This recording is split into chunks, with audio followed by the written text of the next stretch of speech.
What's good, everyone? Welcome back to the show, man. Recap with Mo, where we're getting ready to get into another episode of From Season 2, Episode number 2, titled The Kindness of Strangers. And as we all know, we all need some type of kindness in this world, but unfortunately for these folks that's on this show, it ain't panning out like that. So anyway, let's go ahead. Before we get into the synopsis for this episode, make sure to like and subscribe to this channel as always, and tell a friend about this channel, man. We're getting ready to drop a whole bunch of stuff on this channel, man. So let's get into the conversation. All right, so the synopsis for this episode states that an intense night in the diner as the residents and newcomers wait for sunrise, fear permeates the wreckage beneath the Matthews house as Jim and Tom struggle to keep a panicked bus passenger quiet. Now that we got that out of the way, let's go ahead and get into this breakdown, all right?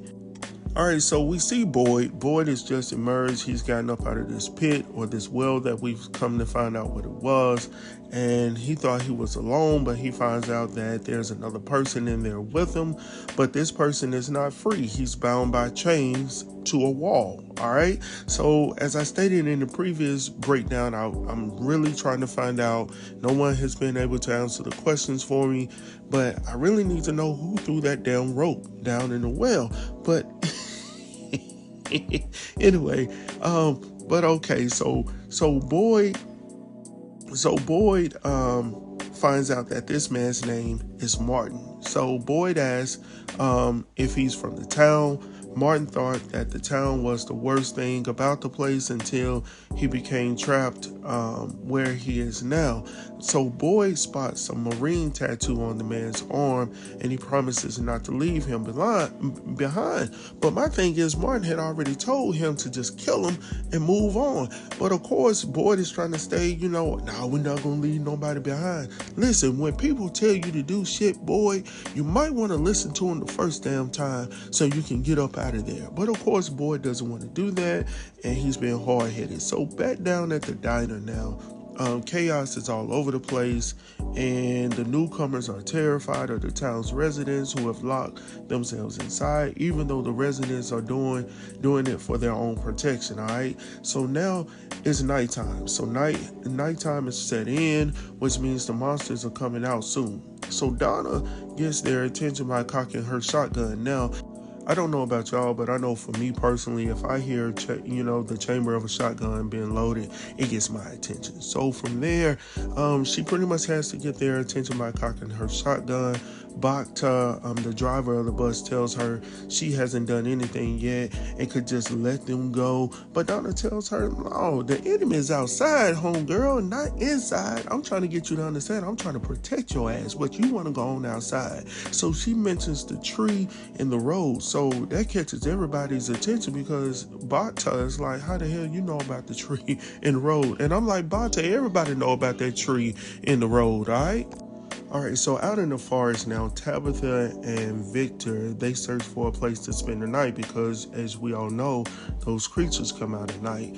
They come upon this old raggedy truck. It looks like the bed of the truck, the backside of it, and inside is a fully stocked shelter. Like Victor got his own little safe house out in the middle of the forest, and he stockpiling supplies he done got from people that done showed up that's possibly no longer there, keeping them there for just emergencies, right? So the monsters are outside, but they're safe for them from now, at least for now. So next we head over to Christy, who we find out she now has a fiance by the name of Mary, who can't believe that Christy has been gone for 6 months without calling. She tells her that her parents went out with the police. Christy knows that she has to approach the situation all whoop whoop whoop, begging Mary to just listen to her. She can explain, what went down, whoop whoop whoop. Mary ain't trying to hear that shit. Alright? Mary ain't trying to hear that, Christy. She want to know where you been. She don't believe nothing you about to tell her. So from there, we see Tom and Jim. They down underneath all the debris. and with the guy from the bus. So the man's name is Brick. That's what we find out. So he wakes up, and of course he wakes up under all this debris. He's trapped. He can't move. I can't move. So he wakes up in a panic, crying out for help. And they like, shut the hell up. Like, bro, you need to calm the heck down because you don't know what's outside. So they tell him to be quiet or else he'll draw the monsters to him. So they manage to quiet his ass down for now at least, all right? So now we head over to Boyd, who's still trying to get Martin out of the chains. Martin has already told his ass, hey, just shoot me, kill me, and get your ass up out of here. But Martin shows him the talisman like that's supposed to be his number one protector and shit in a place that he's never been before.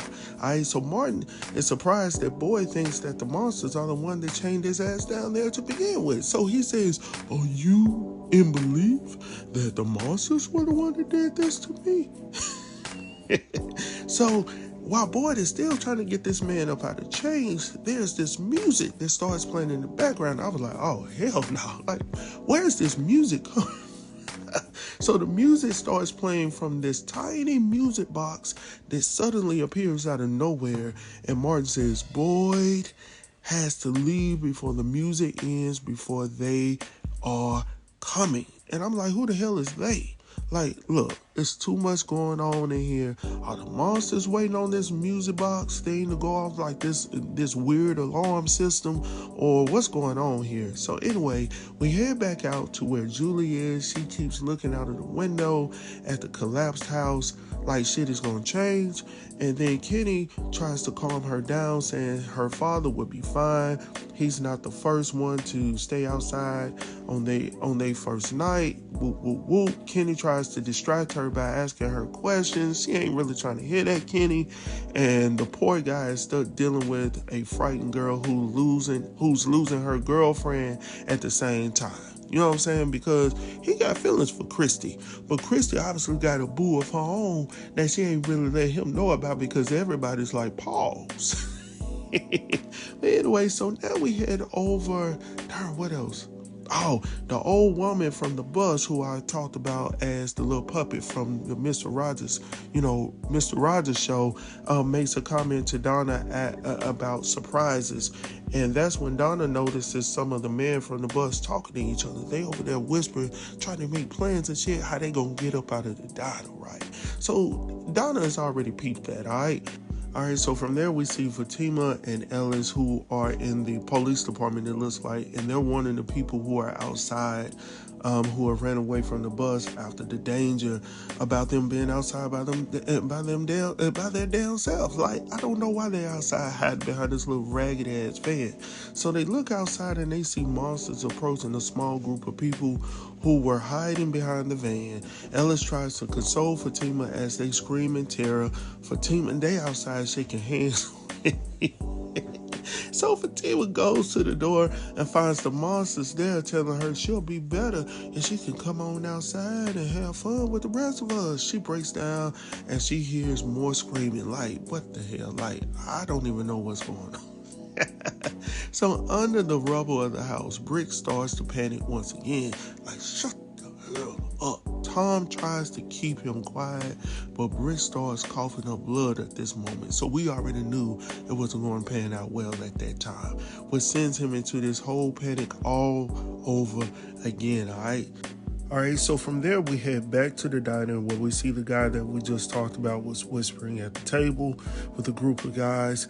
Now grabs the gun after panicking, hearing the screams outside. He grabs the gun from Kenny and he's telling Donna, hey, let me up out of here or I'm going to get rid of Kenny or we're going to take a walk outside. Donna pretty much tells him that if he opens the door, he's going to put everybody at risk. And then he says, well, I'm going to go ahead and shoot him. And she was like, well, you go ahead and do that. I'm going to just have to let you do that. I was like, damn, Donna. Oh, like, you going to let Kenny go just that. But I understood. So she was like, yeah, I'm going to let you go ahead and do that. And then after that, I'm going to have to put you down as well. So she pretty much conveyed to him, like, you're going to put all of us at risk. She then explains to them that they did not put the tree in the road.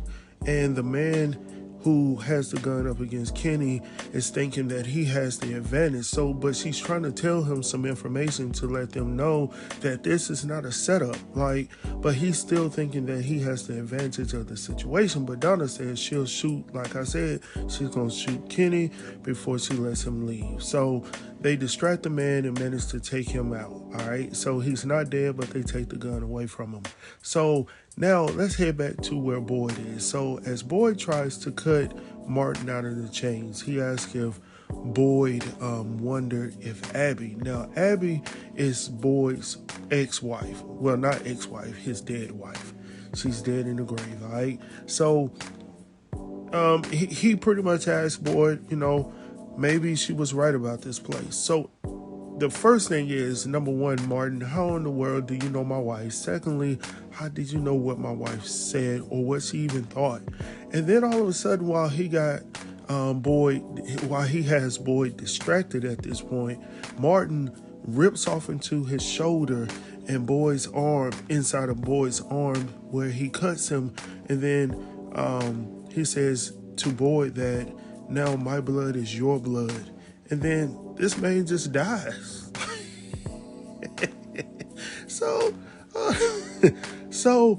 Let me step back real quick. So before all of this goes down very quickly, Boyd sees Martin's arm, and he has like these little worms or something going throughout his skin. So it's going rapidly back and forth. So when he cuts inside of Boyd's arm, inside of his shoulder, you would think that you would see that stuff immediately. Of course, we don't see that, but he says, my blood is now your blood. So keep that in mind as we continue out through this whole situation. Also with that, the music stops at the same time, and that's how Boyd is able to be distracted by Martin, because he tells him, hey, it's too late. We've run out of time. They're coming back. So when the mysterious music stops, everything goes out of whack. All right. So Boyd finally escapes like his ass should have done from the very beginning. But of course, he did not listen to Martin when he just told him to put a bullet into his head. But anyhow, so Boyd finally gets out of this place, and then we see him in this. He's in the forest, of course, but it's like broken brick everywhere, and he has these multiple arches around himself, but everything is just all over the place. So he's sick from whatever is in his blood, because as soon as he gets out there, he falls to his knees, and he's just, I guess, gasping for air or just trying to get his breath, but he's obviously not feeling well at this point. And then all of a sudden, out of nowhere, this dog shows up barking, and he decides that he has to follow it. Now, first things first. Now, I'm just being honest. Number one, this is the first time I've seen a dog in this show. Secondly, this dog comes out of nowhere, who's out in the middle of the forest. So, Boyd just wants to decide that he wants to follow this dog. I'm just saying, could this be a monster dog? Who knows, man? But obviously, Boyd is like, this is my best chance. Maybe they'll grab the dog before they grab me. So I understand. So from there, we head back to the diner, where Kenny tries to keep things all together. So he's talking about, hey, I'm going to make some tea for people. So he's making tea. Christy asks if he's okay. She just stepped out of the room with Mary, and she missed what really happened, what went down. Now, right before Christy comes out, Mary comes out first. So obviously he could tell something is wrong, something is not right. So when Christy finally comes out trying to make small talk and, all of that stuff, he pretty much encourages her to go back to Mary and try to make this thing right, because it's going to be a long night. And this is, time for her to sit down with Mary and try to talk things over and try to see where Mary is, right? So from there, we head back to the cabin. Two of the bus passengers look out the window. They can hear all the screams going all about, but the man, Brian, insists that this is an adventure.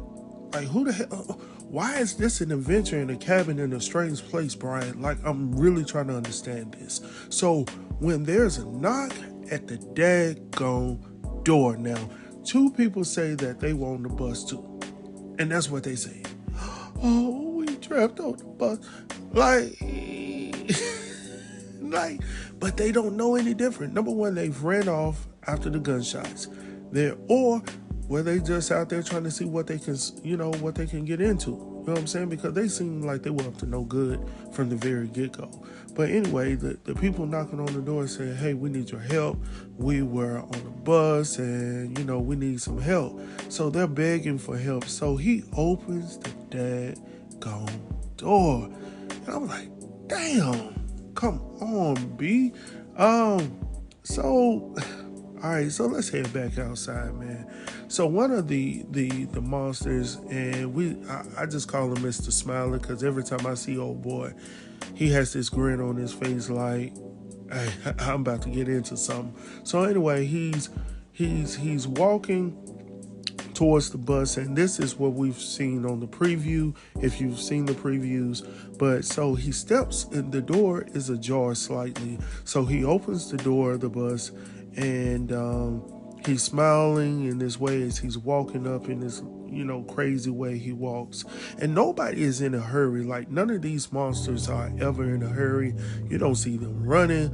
You don't see them doing anything, jogging or anything. They just walk calmly as they get ready to devour. I don't know what it is. But anyway, so he gets on the bus and he sits in the driver's seat and pretends like he's driving the bus, almost like he's recalling the time that it looks like he's going back to a time when he used to drive, or he's recalling sometime in his life. I'm not sure exactly what the connection is, but so he's sitting there, and then he hears a noise in the back of the bus, and I'm like, damn, like, okay. So once again, his face was just regular at that point, but then when he heard the noise, he turns around and then he puts that grin, that smile upon his face once again. So then he starts to move to the back of the bus, and he finds an elderly couple hiding in the back. And then, and it's so crazy because they are relieved to see this dude, all right? And then they say, oh, we're so glad it's you. And, because we heard all the noise outside. And then he's looking at them grinning. And he was like, oh, well, you picked a bad spot. He said, y'all picked a bad spot, man. And then he tells them, revealing his true face. And then all we hear are the screams, man. I was like, damn. Like,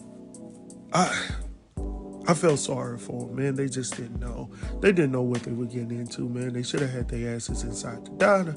I don't even know why they were not in the diner. Maybe they were getting, I don't know. I don't want to assume. I don't want to assume nothing.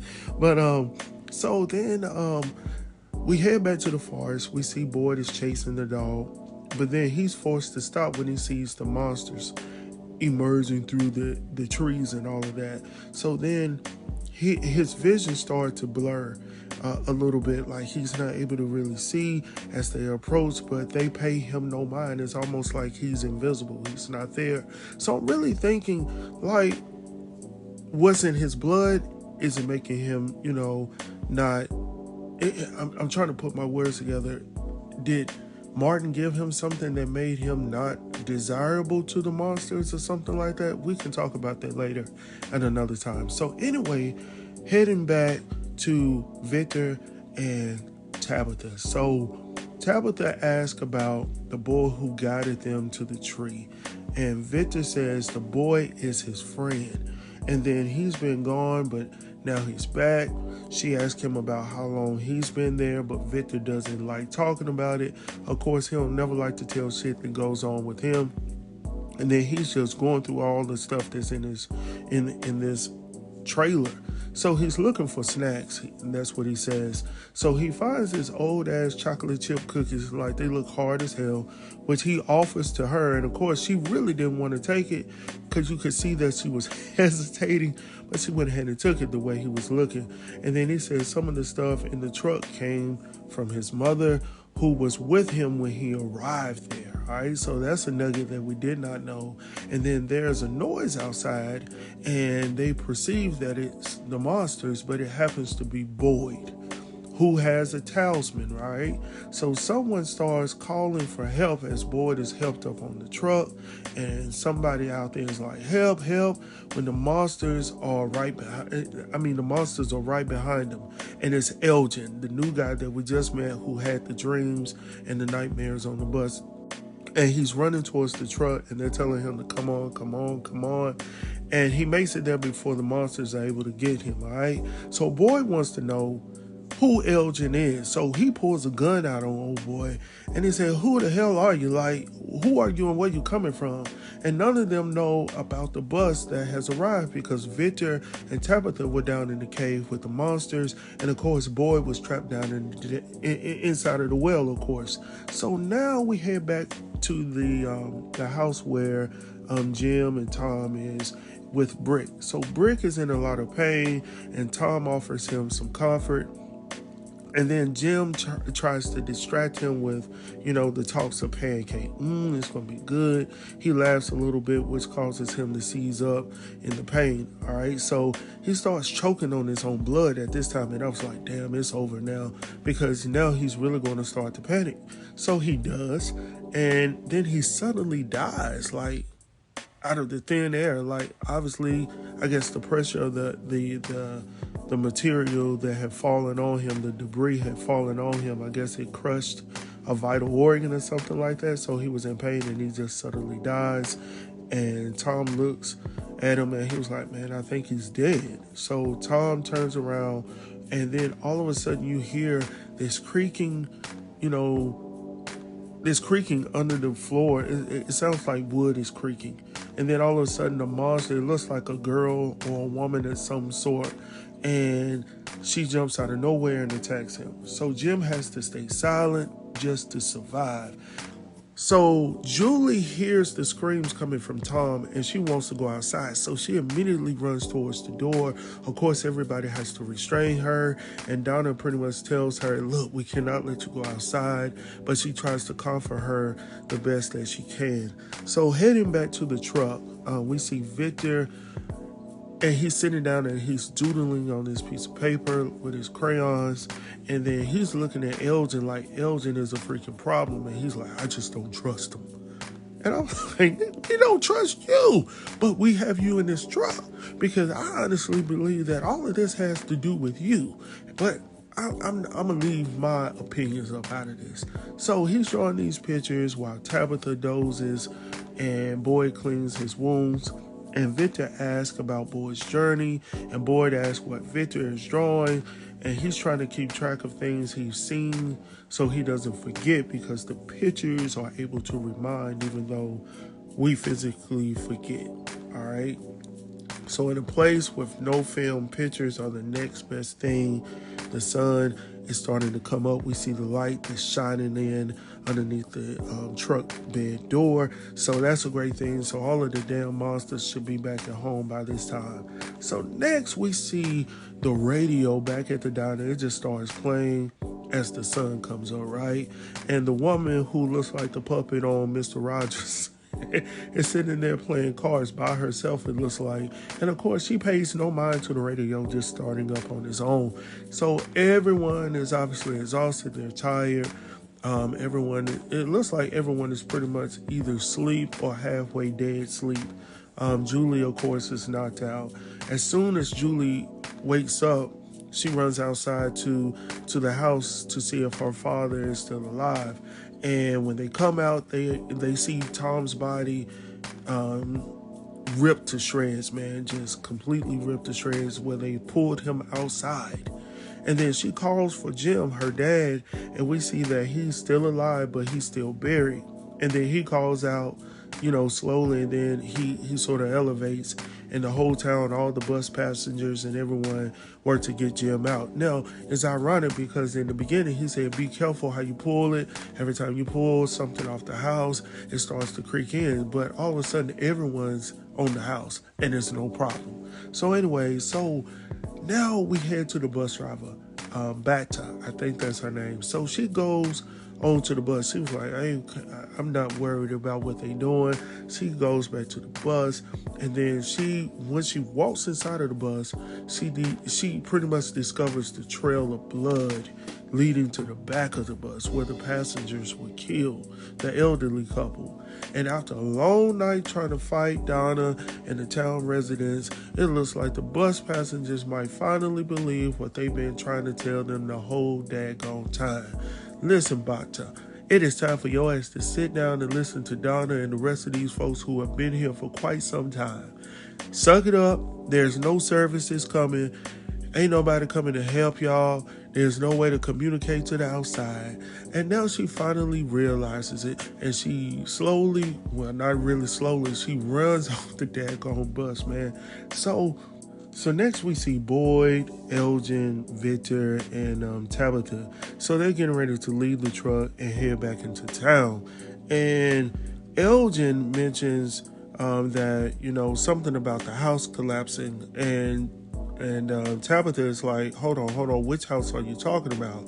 And Elgin conveys to her that the house on the side of the diner was the one that collapsed. So, of course, Tabitha knows that her husband possibly could have been in there, or she could have heard his voice calling for her. So she ran immediately after she heard. She left everyone and headed back to town.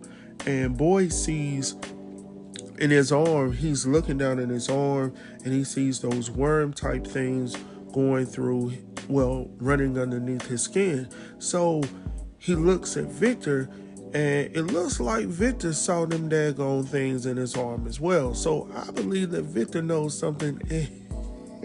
Of course, Victor ain't gonna have shit to say about it. But anyway, together, all of them folks head back to the town, man. So I honestly do not know what's about to go down.